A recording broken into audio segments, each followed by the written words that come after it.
Assalamualaikum warahmatullahi wabarakatuh. Bismillahirrahmanirrahim. Alhamdulillahirabbil alamin. Arrahmanirrahim. Maliki yaumiddin. Asyhadu an la ilaha illallah wa asyhadu anna Muhammadan abduhu wa rasuluh. Allahumma shalli ala sayyidina Muhammad wa ala alihi wa sahbihi ajma'in. Amma ba'd. Perkenalkan, nama saya Muhammad Angga Maulana, asal Universitas UIN Syarif Hidayatullah Jakarta, Fakultas Usuluddin,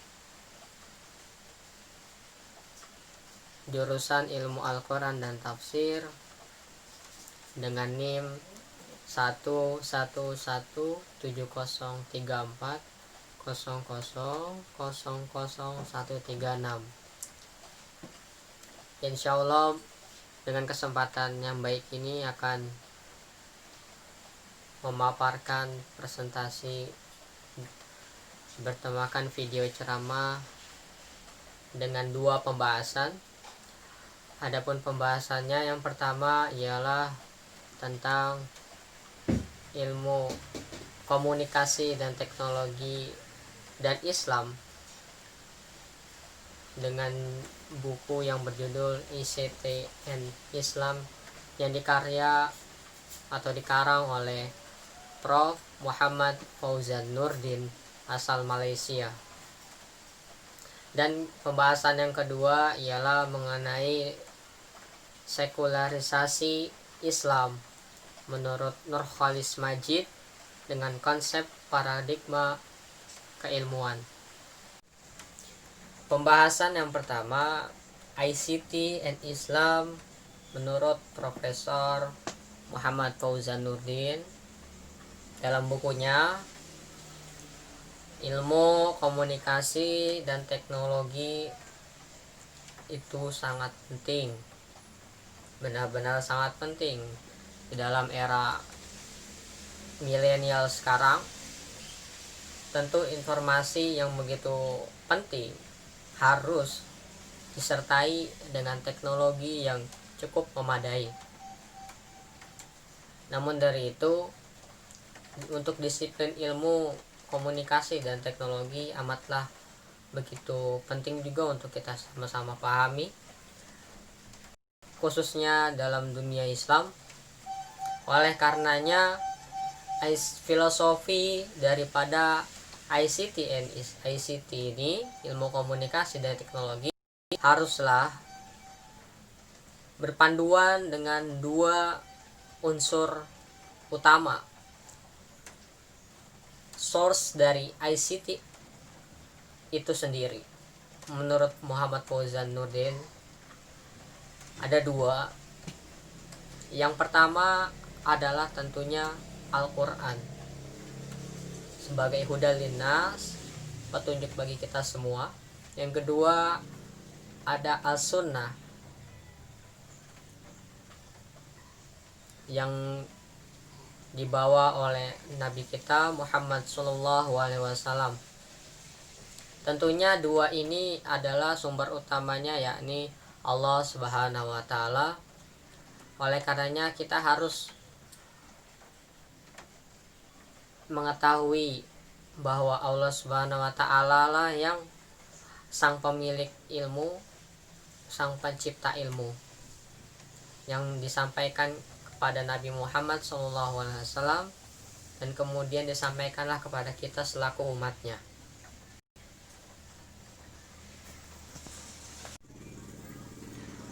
Dalam bukunya ICT and Islam, Prof. Muhammad Fauzan Nurdin yakin dan sangat yakin bahwa segala ilmu pengetahuan berasal daripada Allah Subhanahu wa Ta'ala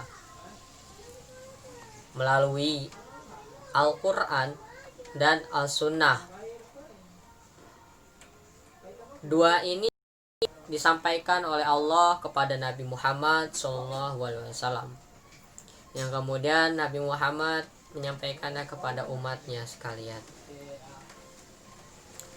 Dalam Quran surah Al-An'am ayat 102, Bismillahirrahmanirrahim. Zalikumullahu rabbukum la ilaha illa huwa khaliqu kulli syai'in fa'buduhu wa huwa ala kulli syai'in wakil. Yang artinya, itulah Allah Tuhan kamu, tidak ada Tuhan selain Dia, cipta segala sesuatu, maka sembahlah Dia.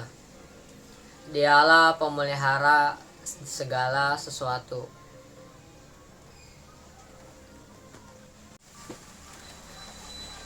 Hal yang kedua adalah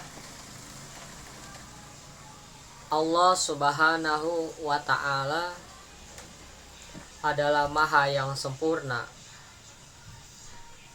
Oleh karenanya, manusia ataupun segala macam bentuk makhluk lainnya tidak akan dapat menyamakan atau setara dengannya. Ciptaan Allah Subhanahu wa Ta'ala yang paling sempurna. Manusia dengan menciptakan segala bentuk rupa tidak akan menjadi sempurna. Makanya seberapapun besar usaha manusia untuk menyamakan Allah Subhanahu wa Ta'ala, itu hanyalah sia-sia. Namun dalam Islam, ilmu komunikasi dan teknologi, jika kita mempelajarinya, kita mendalaminya, maka kita akan mendapatkan yang namanya mengingatkan kita kepada Allah Subhanahu wa Ta'ala, bahwa Allah adalah Sang Khalik, Sang Pencipta, Rabb Al-Amin. Dalam Quran surah Al-A'la ayat 1-5, Bismillahirrahmanirrahim. Iqra bismi rabbikal ladzi khalaq, khalaqal insana min 'alaq, iqra wa rabbukal akram, alladzi 'allama bil qalam, 'allamal insana ma lam ya'lam. Yang artinya, bacalah dengan menyebut nama Tuhanmu yang menciptakan. Dia telah menciptakan kamu manusia dari segumpal darah. Bacalah, dan Tuhanmu lah yang maha mulia, yang mengajar manusia dengan pena. Dia mengajarkan manusia apa yang dia tidak ketahui.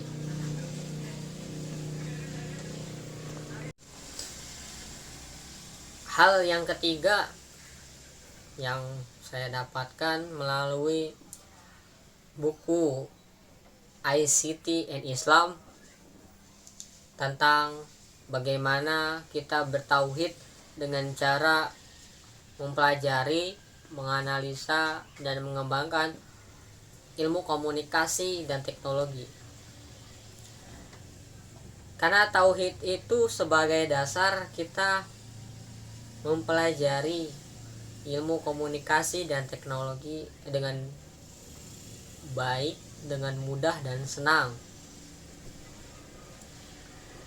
Tauhid juga adalah dasar di mana kita dapat memanfaatkan ilmu komunikasi dan teknologi dengan cara yang baik dan benar. Benar di sini adalah kita harus dengan bijak dalam memanfaatkan ilmu komunikasi dan teknologi. Dalam Quran surah Al-Baqarah ayat 31, Bismillahirrahmanirrahim. Wa 'allama Adama asma'a kullaha summa aradahum 'alal malaikati faqala ambi'uni bi asma'iha ulai in kuntum shadiqin. Artinya, dan dia ajarkan kepada Adam nama-nama benda semuanya. Kemudian dia perlihatkan kepada para malaikat seraya berfirman, sebutkan kepadaku nama semua benda ini jika kamu yang benar. Al-Ayah.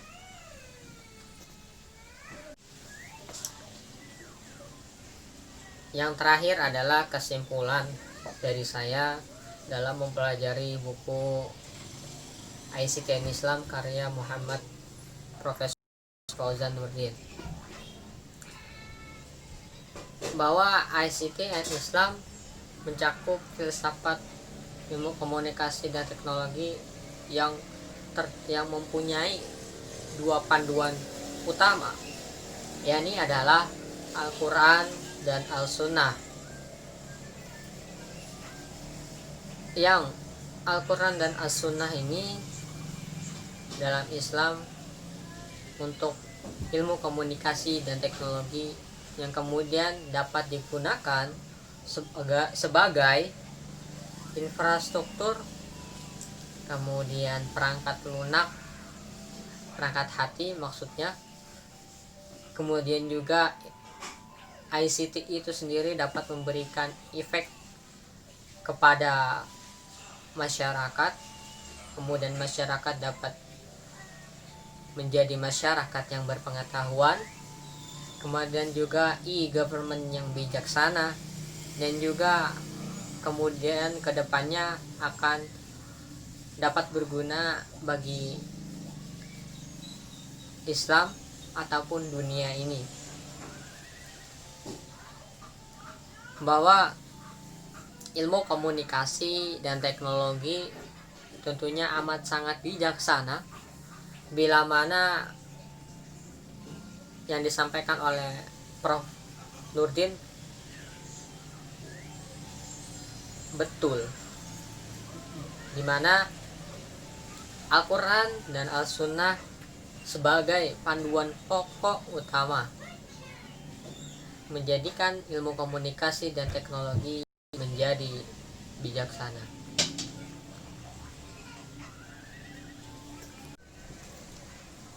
Pembahasan yang kedua mengenai sekularisasi Islam menurut Nurcholish Madjid tentang konsep paradigma keyakinan. Ya, poin yang pertama adalah pengenalan tentang sekularisasi Nurcholish Madjid. Awal mulanya dimana ketika tahun 1970-an Nurcholish Madjid saat itu berpidato di lokasi Taman Ismail Marzuki yang isi pidatonya bertajuk keharusan pembaharuan dalam Islam dan masalah integrasi umat. Inti daripada pidato ini sendiri ialah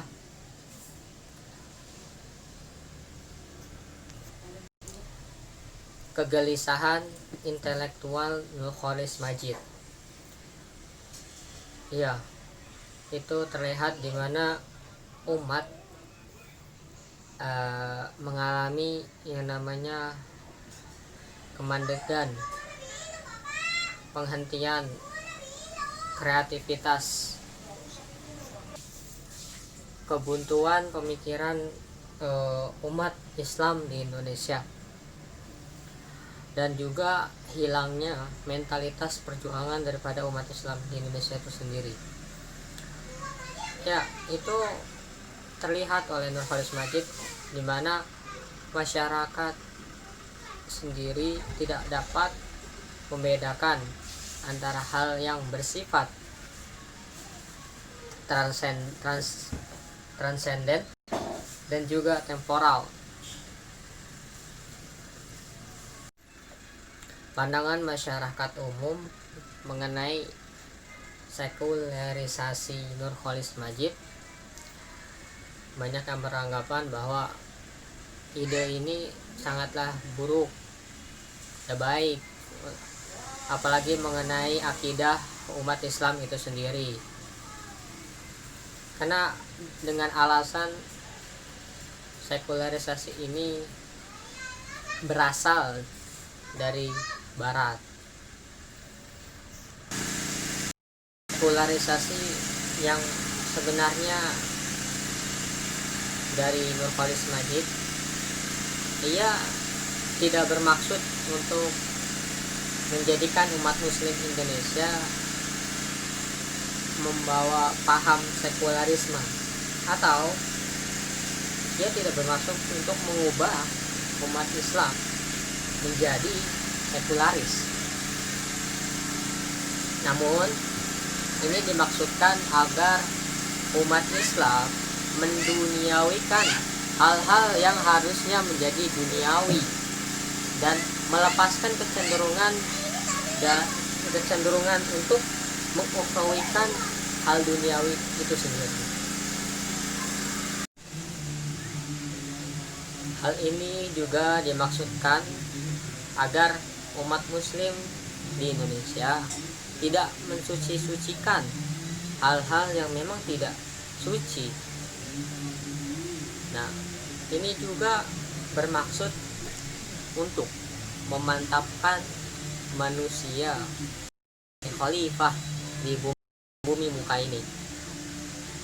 Fungsi sebagai khalifah buat manusia memiliki tanggung jawab atas perbuatan dan tindakan mereka terhadap bumi di hadapan Tuhannya. Menurut Pak Bahtiar Effendi, yang dimaksudkan di sini sebagai lembaga kita untuk membedakan antara yang memindahkan, bukan memisahkan antara persoalan dunia dan akhirat. Nah, Nurcholish Madjid ini sendiri sebenarnya membuat penafsiran baru mengenai istilah sekularisasi itu sendiri. Nah, ini juga untuk sebagai sarana untuk kita membumikan ajaran Islam. Poin yang kedua ialah masa lalu. Sejarah mencatat secara politik bahwa umat Islam keluar daripada Jazirah Arab tidak mempunyai apa-apa kecuali waktu itu iman yang teguh yang memancar daripada Al-Quran dan As-Sunnah yang diajarkan oleh Nabi Muhammad SAW. Kemudian di daerah-daerah yang baru ditaklukkan oleh umat muslim, mereka menemukan warisan-warisan manusiawi yang baru, baik daripada barat antara Yunani dan Romawi maupun dari timur yaitu Persia. Kemudian mereka mengembangkannya, membawa itu menjadi dasar prinsip padang pasir Jazirah Arab dan menjadikannya sebagai milik sendiri. Karya mereka itulah yang kemudian melahirkan apa yang kita kenal sekarang ini sebagai kebudayaan dan peradaban Islam yang kita kagumi sekarang ini. Poin yang ketiga adalah tujuan ide sekularisasi. Jargon Islam yes, partai Islam no. Ini diartikan sebagai komitmen kita dalam substansi nilai Islam itu sendiri, bukan kepada lembaga-lembaga, meskipun lembaga itu menggunakan simbol Islam seperti partai Islam. Kesimpulan daripada pembahasan yang kedua ini ialah bahwa di negara barat, dunia barat maksudnya, mempunyai beberapa ideologi. Ada ideologi demokrasi, kemudian liberalisme, kemudian juga ada komunisme dan lain-lain, dan itu membuat dampak yang begitu besar. Ada negara-negara khususnya yang ada di barat memang maju, dan itu membuat negara Islam khawatir, umat Islam itu khawatir, sehingga membuat counter dengan menawarkan alternatif negara Islam yang sebenarnya masih secara konsep itu masih abstrak menurut Nurholis. Menurutnya,